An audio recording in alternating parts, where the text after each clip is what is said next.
Welcome to ஆத்மா. ஒவ்வொரு மனிதனின் வாழ்க்கையிலும் மறக்க முடியாத தருணம் எது தெரியுமா? கட்டிய மனைவியின் நெருக்கமும் கணவனுக்காக தன்னையே கொடுக்கும் அன்பும் அரவணைப்பும் தான். இந்த தருணத்தை வாழ்க்கையில் எப்பொழுது நினைத்தாலும் நாம் சந்தோஷப்பட்டு கொண்டே இருக்கலாம்.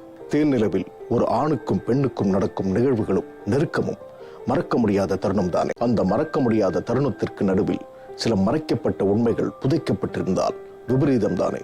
வாருங்கள், ஒரு புது ஆத்மாவிற்குள் செல்வோம்.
இங்கதான் அது இருக்கு. பிரேத ஆத்மா காத்துல உலாவிக்கிட்டு இருக்கு. அது சில உயிர்களை பழி வாங்க காத்துக்கிட்டு இருக்கு. சாமி, நீங்களான எங்களை காப்பாத்தணும். நான் வந்துட்டேன்ல, இனி எந்த பயமும் வேண்டாம். சாமி, எப்படிப்பட்ட பிரேத ஆத்மாவா இருந்தாலும் அதை நான் அடக்கிடுவேன். நீங்க யாரும் பயப்பட வேண்டாம். சரி சாமி. நான் சொன்ன மாதிரி பூஜைக்கு எல்லாம் ஏற்பாடு பண்ணியாச்சா? நீங்க சொன்ன மாதிரி எல்லாம் செஞ்சு வச்சிருக்கு சாமி.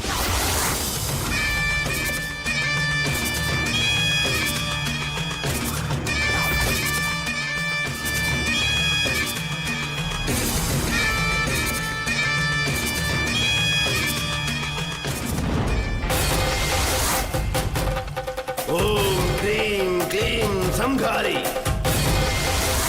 ஓம் ரீம் க்ளீம் சம்ஹாரி. ஓம் மகாகாளி சம்ஹாரி. ஓம் ரீம் வனக்காளி சம்ஹாரி. ஓம் காளி மகாகாளி வனக்காளி வா. ஓம் ரீம் க்ளீம் த்ரீம் வனக்காளி நமக.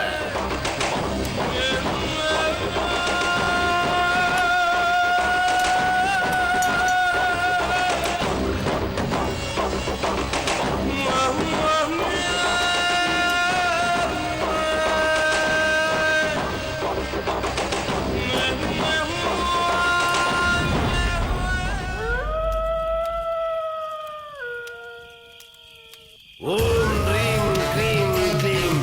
ஓம் ரீம் க்ளீம் க்ளீம். ஓம் ரீம் க்ளீம் சம்ஹாரி. ஓம் ரீம் க்ளீம் க்ளீம். ஓம் ரீம் க்ளீம் சம்ஹாரி. ஓம் ரீம் க்ளீம் க்ளீம். ஓம் ரீம் க்ளீம் க்ளீம். ஓம் ரீம் க்ளீம் க்ளீம். ஓம் ரீம் க்ளீம் க்ளீம். ஓம் ரீம் க்ளீம் சம்ஹாரி. இது 48 நாள் விரதம் இருந்து மந்திரிச்சு வச்ச தேங்காய். இந்த இடத்துல புதைச்சு வச்சிருக்கிற ஆத்மா பிரேதாத்மாவா ஆயிடுச்சு. அந்த பிரேதாத்மாவை நான் மந்திரிச்ச இந்த தேங்காய் வெளியே வரவிடாம தடுத்து வச்சிருக்கு. இனிமே யாருக்கும் எந்த ஆபத்தும் எந்த பயமும் இருக்காது. உயிர் பலியும் நடக்காது. ஆனா இந்த பிரேதாத்மா பெண் பிள்ளையோட ரத்தத்துக்கு துடியா துடிக்கும்.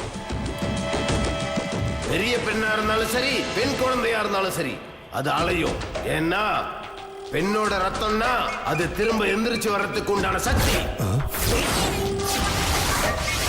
அது கிடைச்சிடுச்சுன்னா அதுக்கப்புறம் அந்த பிரேதாத்மாவை யாராலையும் எதுவும் செய்ய முடியாது. அது நினைச்ச உயிர்களை கண்டிப்பா பழி வாங்கிடும். அதுக்கப்புறம் அதை எந்த சக்தியாலும் தடுக்க முடியாது. இந்த விஷயத்துல நீங்க எல்லாரும் ரொம்ப கவனமா இருக்கணும். சரி சாமி, നിങ്ങൾ சொன்ன மாதிரியே ഞങ്ങൾ எல்லாரும் ரொம்ப ஜாக்கிரதையா இருக்கா சாமி. பெண்குட்டிகள் ഈ ഭാഗം വരാമ ഞങ്ങൾ പാത്തുக்கிறோம் சாமி. ரொம்ப நல்லது.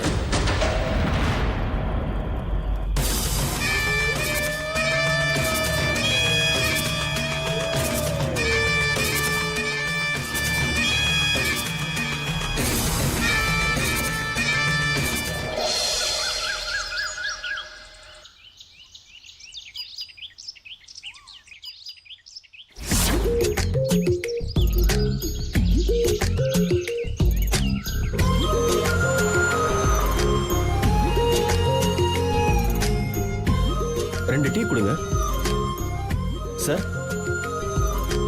சொல்லுங்க சார். இங்கே பக்கத்தில் கிரீன் மார்க்கெட்டு எவ்வளோ எனக்கு தெரியாதுங்க.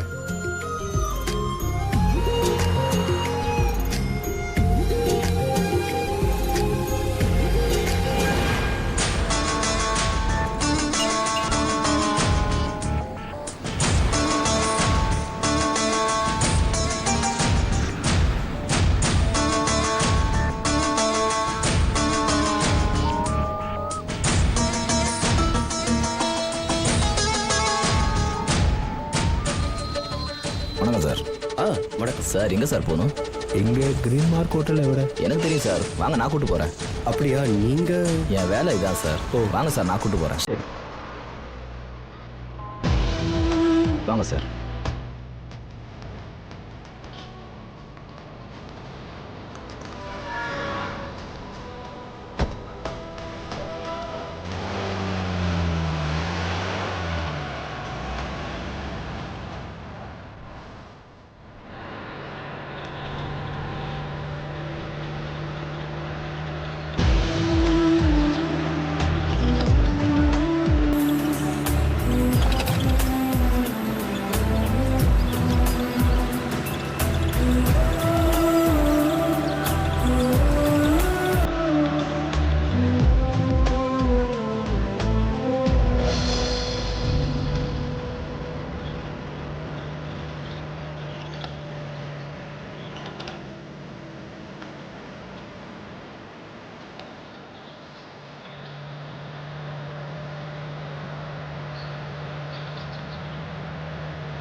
சார், ஆமாம் நீங்கள் எங்கே போகணும்? ஹோட்டல் கிரீன் மார்க் போகணும். ஐயோ, அந்த ஹோட்டலா போகிறீங்க? ஏன் நல்ல ஹோட்டல் தானே, ஏன் இப்படி சொல்கிறாரு? ஏன் சார், அது ஒரு மாதிரியான ஹோட்டல் சார். ஒரு மாதிரின்னா? சார், நீங்கள் ஹனிமூன் தானே போகிறீங்க? ஆமாம். உங்களை பார்த்தாலே தெரியுது. நீங்கள் சொல்கிற ஹோட்டலு அவ்வளோ நல்ல இடம் மாதிரி தெரில சார். அங்கே தப்பு தண்டா நடக்கும் சார். அங்கே வாரத்துக்கு 2 தடவை போலீஸ் ரைடு. அப்படி இருந்து அந்த ஹோட்டலில் தப்பு நடந்துக்கிட்டு தான் இருக்கு. போலீஸ் ரைடுங்கிறதெல்லாம் சும்மா ஒப்புக்கு தான் சார். எல்லாம் மாமூல் தான் சார். உங்களை பார்த்தா ரொம்ப நல்ல குடும்பம் மாதிரி தெரியுது, அதனால தான் சொல்கிறேன். இல்லையே, சென்னையில் என் ஃப்ரெண்ட்ஸ் கிட்ட விசாரிச்சப்போ ரொம்ப நல்ல ஹோட்டல்னு தானே சொன்னாங்க. சார், இந்த ஊரில் இருக்கிற ஹோட்டலை பற்றி சென்னையில் இருக்கிறவனுக்கு எப்படி சார் தெரியும்? நெட்டில் பார்த்துருப்பாங்க. ரொம்ப நல்ல ஹோட்டல் மாதிரி ஃபோட்டோவை காட்டி ஏமாத்திருப்பாங்க. அவங்க ஹோட்டலை பற்றி அவனே தப்பாக போடுவானா சார்? அதெல்லாம் நம்பாதீங்க சார். இல்லையே, எங்கள் ஃபேமிலி மெம்பர்ஸ் எல்லாம் வந்து தங்கியிருக்காங்க. நீங்கள் என்ன இப்படி சொல்கிறீங்க? எப்போ சார் உங்கள் ஃபேமிலி வந்து தங்கினாங்க?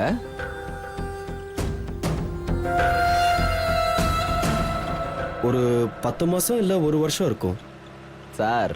அதெல்லாம் அப்போ சார். இப்போ ஹோட்டல் நிர்வாகம் கை மாறி போச்சு. எல்லா அட்டூழியும் அங்கே நடக்குது சார். ஏதோ உங்களுக்கு சொல்லணும்னு தோணுச்சு, அவ்வளோதான். தப்பாக இருந்தால் மன்னிச்சுக்கோங்க சார். நீங்கள் இப்போ சொன்ன ஹோட்டல்லே கொண்டு போய் விட்டுறேன். எதுக்கும் கொஞ்சம் கவனமாக இருங்க சார். பரவாயில்ல, உங்களுக்கு தெரிஞ்சதை சொல்கிறீங்க.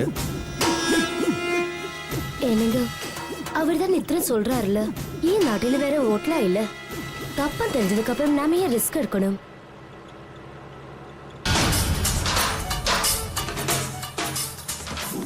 சரிங்க, நீங்கள் இவ்வளோ சொல்கிறீங்க. எதெങ്കിലും ஒரு நல்ல ஹோட்டலாக போங்க. நான் உங்களை கூட்டிகிட்டு போகிறேன் சார். நீங்களே உள்ளே போய் பாருங்கள், ரொம்ப டீசெண்டாக இருக்கும். உங்களுக்கு பாதுகாப்பாகவும் இருக்கும். உங்களுக்கு பிடிச்சிருந்தா அங்கேயே ரூம் புக் பண்ணிக்கோங்க. பிடிக்கலன்னா சொல்லுங்க, நிறைய ஹோட்டல் இருக்கு, லாட்ஜ் இருக்கு, நான் கூட்டிட்டு போய் காட்டுறேன். பிரச்சனை இல்லாத இடமா பார்த்து நிம்மதியாக தங்கிக்கலாம். சரிங்க, உங்களுக்கு தெரிஞ்ச ஹோட்டல்லையே நல்ல ஹோட்டலாக போங்க. சரிங்க சார், நல்ல இடமா பார்த்து கூட்டிட்டு போறேன். நீங்க எதுக்கும் கவலைப்படாதீங்க.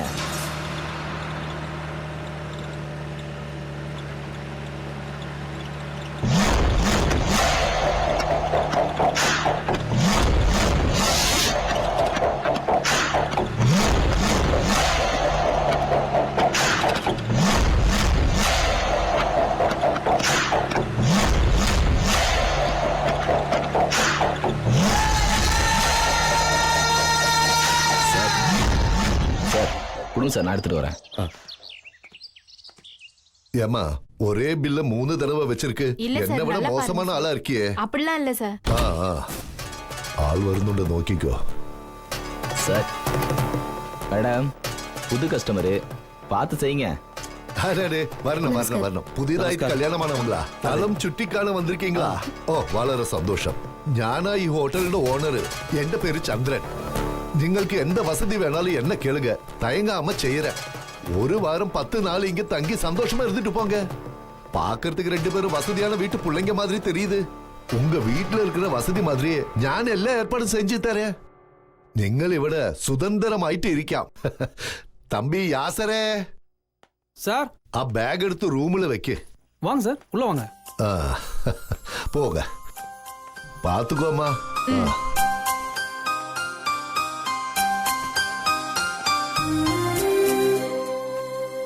மேடம், ஏதாவது வாங்கிட்டு வரணுமா?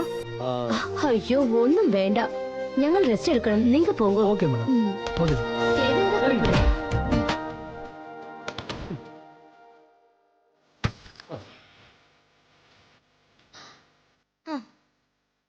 அப்புறம் டார்லிங், എന്താ? എവിടെയെങ്കിലും പോവാം. அதெல்லாம் ஒண்ணும் வேண்டாம். அப்ப என்ன பண்ணலாம்? ഞാൻ ആദ്യം കുളിക്കണം. കുളിച്ചിട്ട് നമുക്ക് വെളിയെ പോலாம். ஓகே போலாம். ஆனா അതിന് മാത്രമാണ് വന്ന്. ഏത് ഡേ ഷിഫ്റ്റ് ട്രാവൽ மட்டும்தான். നൈറ്റ് ഷിഫ്റ്റ് വേറെ ലെവൽ. ഓക്കേ ஓகே, നമുക്ക് റോസ് ഗാർഡൻ പോവാം. പോവാലോ. ഞാൻ ആദ്യം പോയി കുളിച്ചിട്ട് വരാം. എന്നാ ഞാനും വരട്ടെ. Hey, no no no no, நான் ஆദ്യം போய் குளிச்சிட்டு வரேன், அப்புறம் நீங்க குளிங்க. ஓகே? அண்ணா, செம்ம பார்ட்டினே இது. உங்க காட்டுல மழை கொட்டுன்னு கொட்ட போகுது. சரி பார்க்கலாம், வெயிட் பண்ணு. அண்ணே, ஏதாவது போட்டு கொடுத்தா நல்லா இருக்கும். தம்பி, முதல்ல டீலிங் முடியட்டும், அதுக்கப்புறம் நினைக்க ஞானே பண்ணி விடுறேன். இப்போதைக்கு செலவுக்கு வச்சுக்கோ. இதான் நம்மை சுற்றி நமது பார்வை கண்காணித்துக் கொண்டே இருக்க வேண்டியிருக்கிறது. ஒரு விதையை அழித்தால்தான் ஒரு கதிர் முளைக்கும். இது காலத்தின் நியதி. ஆனால் மனிதன் இதை தவறாக புரிந்து கொண்டிருக்கிறான். ஒருவனை அழித்தால்தான் இன்னொருவன் வாழ முடியும் என்று. நம்மை சுற்றி ஒரு கூட்டம் நம்மை அழிக்க தயாராக இருக்கிறது. நாம் தான் நம்மை கண்காணித்துக் கொண்டே இருக்க வேண்டும். எங்கோ ஒரு இடத்தில் தங்க வேண்டிய பிரியாவையும் பிரவீனையும் வேறு ஒரு விடுதிக்கு அழைத்துச் செல்கிறான் அந்த காரோட்டி. காரணமில்லாமல் அழைத்துச் செல்வானா அந்த காரோட்டி? அறியாதவன் அழைத்ததும் பின்தொடரும் பிரியாவும் பிரவீனும் என்ன கதி ஆகப் போகிறார்கள்? உழைப்பினால் கிடைக்கும் ஊதியத்தை விட குறுக்கு வழியில் கிடைக்கும் வருமானங்களால் தான் சமூகத்தில் அதிக குற்றங்கள் நிகழ்ந்து கொண்டிருக்கின்றன. ஜீப்பை ஓட்டி வந்த பாபுவிற்கு கையூட்டு கொடுப்பதற்கான நோக்கம் என்ன? யாரும் இல்லாத விடுதிக்கு ஆட்களை அழைத்து வந்ததற்காகவா, அல்லது வேறு ஏதாவது காரணமா? இலவசம், கையூட்டு, அன்பளிப்பு இவையெல்லாம் ஆபத்தின் அஸ்திவாரங்கள் தானே. பிரவீனும் பிரியாவும் விடுதிக்கு வந்ததன் நோக்கம் தேன்நிலவுக்காக. விடுதியின் முதலாளிக்கோ பொன்முட்டையை விட பொன்முட்டையிடும் வாத்து மேல்தான் அதிக கவனம் இருந்தது. அந்த கவனத்தின் விளைவு என்ன? வாருங்கள் பார்க்கலாம்.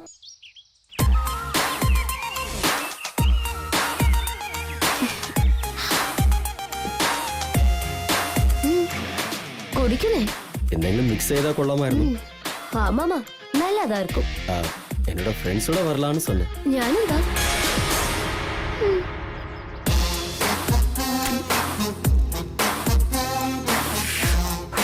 ஏய், புகைப்பழக்கம் உயிரை கொல்லும்.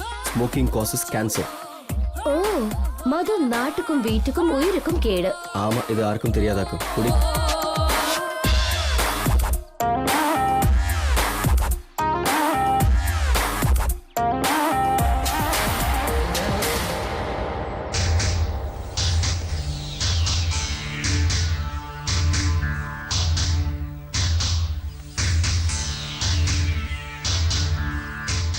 Hi hi. தனிமையில உட்கார்ந்து இயற்கையை ரசிக்கிறீங்க போல. ஆ, என்ன வேணும் மேடம்? ஒரு மேங்கோ ஜூஸ். Okay madam. நீங்க புதுசா கல்யாணம் ஆனவங்களா? ஆமா, நல்ல ஜோடி பொருத்தமா இருக்கீங்க. தேங்க்ஸ். எங்க இருந்து வரீங்க? சென்னை. உங்க நேட்டிவே சென்னையா இல்ல அங்க வேலை பாக்குறீங்களா? ஏன்னா நிறைய பேரு சென்னைன்னு சொல்லுவாங்க, அப்புறம் பார்த்தா அவங்க சொந்த ஊரு கோயம்புத்தூரா இருக்கும். வேலைக்காக சென்னைக்கு வந்திருப்பாங்க. பிறந்தது பாலக்காடு, வளர்ந்தது சென்னை. ஒரு நிமிஷம். Excuse me. ஆ, நீங்க ஒர்க் பண்றீங்களா? தேங்க்யூ. இல்ல, நான் ஒர்க் பண்ணல. அவர்தான் பிசினஸ் பண்ணிட்டு ஓ, இருக்காரு. நீங்க? என் பேரு சாரதா. என் பொண்ணு இங்க கான்வென்ட்ல படிக்கிறா. அவளை பாக்குறதுக்காக மாசத்துல ஒரு தடவை நான் இங்க வருவேன். நீங்க தங்கியிருக்க இதே காட்டேஜ்ல தான் நானும் தங்கியிருக்கேன். உங்க ரூம் பக்கத்துல தான் என்னுடைய ரூமும். உங்களை அங்க பார்த்தேன், அதான் இங்க வந்து உட்கார்ந்தேன். நானும் சென்னை. நீங்க சென்னையா? எங்க? அடையாறு. ஓ, நாங்க அண்ணா நகர். ஓ, என்ன பிசினஸ் பண்றீங்க? Building construction. ஓ, அப்படியா? யாருக்காவது வீடு கட்டணும்னா உங்ககிட்ட வந்தா போதும், நீங்களே வீடு கட்டி கொடுத்துருவீங்க, அப்படிதானே? அப்படிதான். ஆனா இவங்களே இடம் வாங்கி இவங்களே வீடு கட்டி அப்புறம் விக்கிறாங்க. கேபிட்டல் பில்டிங் ப்ரமோட்டர்ஸ்னு பெரிய கம்பெனி வச்சு நடத்துறாங்க. ஓ, அப்படியா? உங்க வீடு அப்போ பெரிய பங்களா மாதிரி இருக்கும்னு நினைக்கிறேன். ஆமா, எங்க வீடு 3 மாடி வீடு. ஓ, அண்ணா நகர்ல எங்க வீடு தான் பெரிய வீடு. இருக்கும் இருக்கும். ஓ, பிரியா, நமக்கு ரோஸ் கார்டன் போவோம். ஓகே, போவோம். ஆண்டி, நாங்க போயிட்டு வரோம் ஆண்டி. போயிட்டு வாங்க. பை.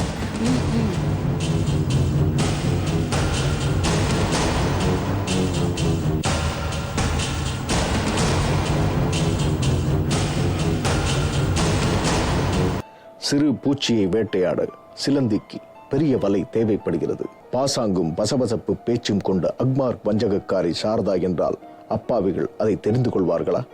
சாரதாவிற்கு தேவை ஹனிமூன் தம்பதிகளின் விவரம் மட்டுமே. வந்திருப்பது குளத்து மீனா, கடல் சுறாவா என்பதற்கேற்ப அவர்கள் வலையை விரிப்பார்கள். சந்திரன், சாரதா, பாபு இவர்களின் திட்டம்தான் என்ன? தன்னை பற்றிய விவரங்களை யார் என்று தெரியாத சாரதாவிடம் பிரியா சொல்லிவிட்டாள். நம்மை பற்றிய விவரங்களை யாரேனும் கேட்டால் ஏன், எதற்காக கேட்கிறார்கள் என்று யோசிக்காமல் கூறுவதன் விளைவுதான் என்ன என்று தெரியுமா? வாருங்கள் பார்க்கலாம். என்ன இன்னைக்கு புது பார்ட்டி மாட்டிச்சு போல? அதுக்குள்ள பேசிட்டியா? ஆமா, நல்லா விசாரிச்சுட்டேன். அது சரி. சென்னையில பெரிய பில்டிங் ப்ரமோட்டர்ஸ் கம்பெனி வச்சிருக்காங்களாம். நல்ல கொழுத்த பணம் அப்போ இருக்கும். ஒரு 50 லட்சம் கேட்கலாமா? 50 லட்சம் கேட்டா வினையாயிடும். நம்ம தொழிலை பொறுத்த வரைக்கும் தங்க முட்டை போடுற வாத்து மாதிரி. நாம முட்டைக்கு தான் ஆசைப்படணும், வாத்துக்கே ஆசைப்படக்கூடாது. ஆமா, இப்போ அவங்க கிட்ட ஒரு 10 லட்சம் கேட்கலாமா? கண்டிப்பா 10 லட்சம் கிடைச்சிரும். அதுக்கு 100% நான் கேரண்டி. முக்கியமாயிட்டு அவங்க பேக்ரவுண்ட்ல யாராவது சொந்தக்காரங்க போலீஸ் லைன்ல இருக்காங்களா? அந்த மாதிரி யாரும் கிடையாது, எல்லாரும் பிசினஸ் பண்றவங்க தான். ஃபேமிலிக்கு விஷயம் தெரிஞ்சா பிரச்சனை எதுவும் பண்ணுவாங்களா? இவங்களே ஃபேமிலிக்கு இதை சொல்ல மாட்டாங்கன்னு நினைக்கிறேன். ஏன்னா கொஞ்சம் பயந்த சுபாவமா இருக்காங்க. வெளியே தெரிஞ்சா அசிங்கம்னு நினைக்கிற கேரக்டர். இப்படிப்பட்ட அடிமைகள் தான் நமக்கு வேணும். அப்பதான் நம்ம பேசின அமௌண்ட் நம்ம கைக்கு வரும். ஆமா, இப்போ அவங்க எங்க இருக்காங்க? ரோஸ் கார்டன்ல இருக்காங்க. அப்படியா? ஆமா, போன வாரம் ஏதோ பணம் கேட்டல்ல? இன்னா செலவுக்கு வச்சுக்கோ. எனக்கு ஒரு முக்கியமான வேலை இருக்கு, நான் கிளம்பட்டுமா? சரி.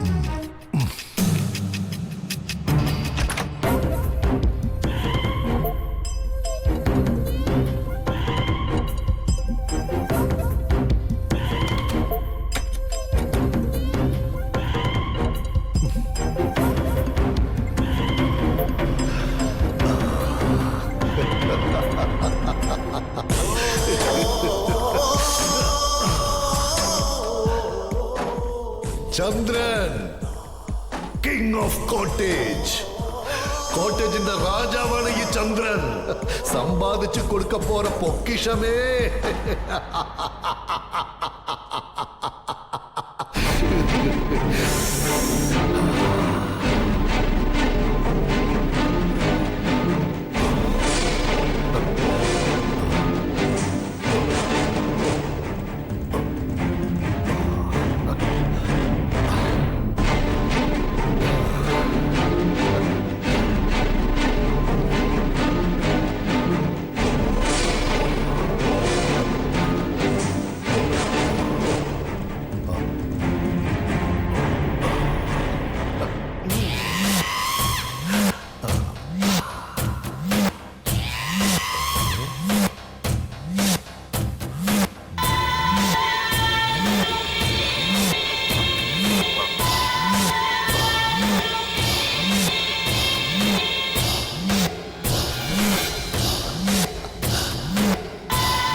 செல்வத்தை காட்டு, செல்வத்தை காட்டு.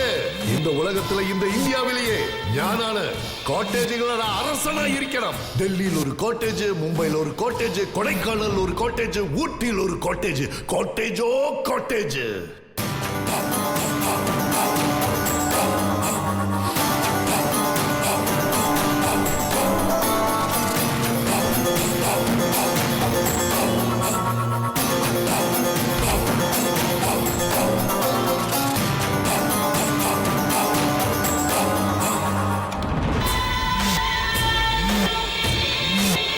விவரம் இல்லாமல் சிக்கிக்கொண்ட பிரவீனையும் பிரியாவையும் இவர்கள் என்ன செய்ய போகிறார்கள்?